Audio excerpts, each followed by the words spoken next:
A autocrítica é necessária.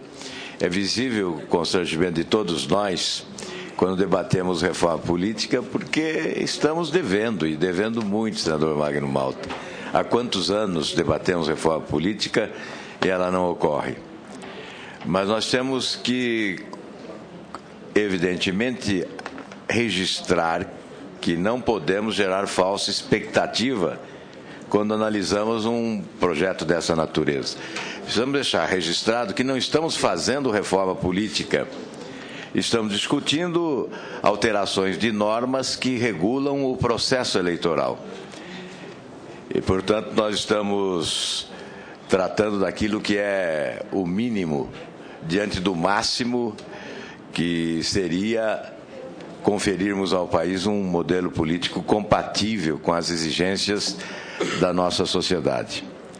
Portanto, nós não podemos gerar falsa expectativa.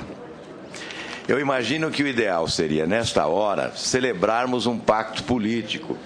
As forças políticas, senador Suplicy, os partidos do governo, da oposição, na Câmara e no Senado, com a presidência da República, celebrarmos um pacto de que o próximo Congresso será responsável pela promoção da reforma política. Nós estaríamos, desta forma, elegendo de forma direta ou indireta constituintes. Os eleitos estariam constituídos para promover a reforma política no país.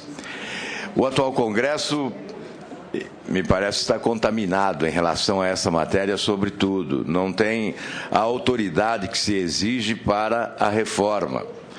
Nós estamos sob a égide de um presidencialismo forte e é inevitável a participação da presidência da República no processo, do Poder Executivo. No presidencialismo forte, quando não há interesse direto de quem preside o país, grandes reformas não ocorrem. Sem a presença, a liderança, a articulação política, a busca do consenso pela presidência da República, as grandes reformas ficam no papel. Nós temos convicção, eu particularmente tenho convicção que essa proposta, se aprovada aqui no Senado, ficará na Câmara, aguardando vez. Não será aprovada para o pleito de 2014. Há questões que são essenciais. Fala-se em custo de campanha. Mas nós não, ao falarmos em custo de campanha, não estamos discutindo qual a forma de financiamento da campanha eleitoral. Não estamos resolvendo essa questão. Nós falamos em custo de campanha, mas não confessamos que o maior custo da campanha é naquela fase preliminar, quando os candidatos buscam as alianças e procuram somar siglas que não contribuem com o patrimônio eleitoral, que muitas vezes não possuem, mas contribuem com o seu tempo de televisão e passam a vender o tempo de televisão e de rádio. Um projeto de minha autoria foi rejeitado nesta comissão. Ele impedia que se contabilizasse o tempo de televisão dos partidos coligados na eleição majoritária. Só contabilizaria, para efeito do tempo, o tempo do partido do candidato majoritário e do seu vice. Essa é uma questão essencial que nós não podemos ignorar. Nós não podemos falar em reforma política sem abordarmos a necessidade da construção de verdadeiros partidos políticos, porque o que temos hoje são siglas para registro de candidaturas.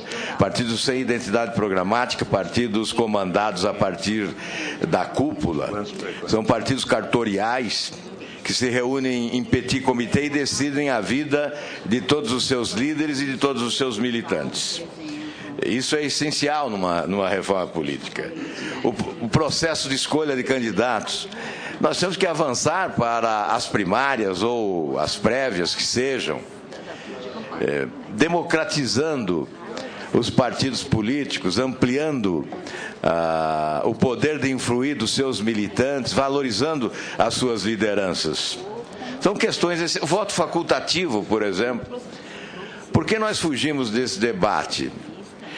não é hora de adotarmos o voto facultativo? Já não houve uma evolução, conscientização política que nos permita oferecer ao eleitor a liberdade de decidir se deve votar ou não votar? Não temos nós que concorremos competência para convencer o eleitor que é importante a participação dele?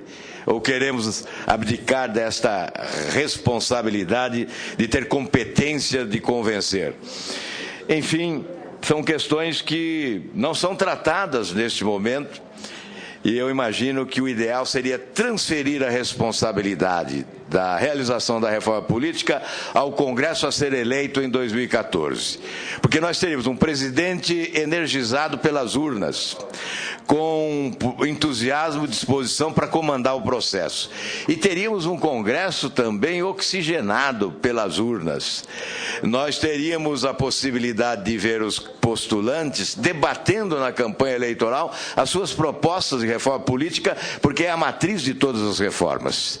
Ao se discutir reformas no país, e elas são várias, a matriz de todas elas é a reforma política, e nós teríamos esse debate na campanha eleitoral.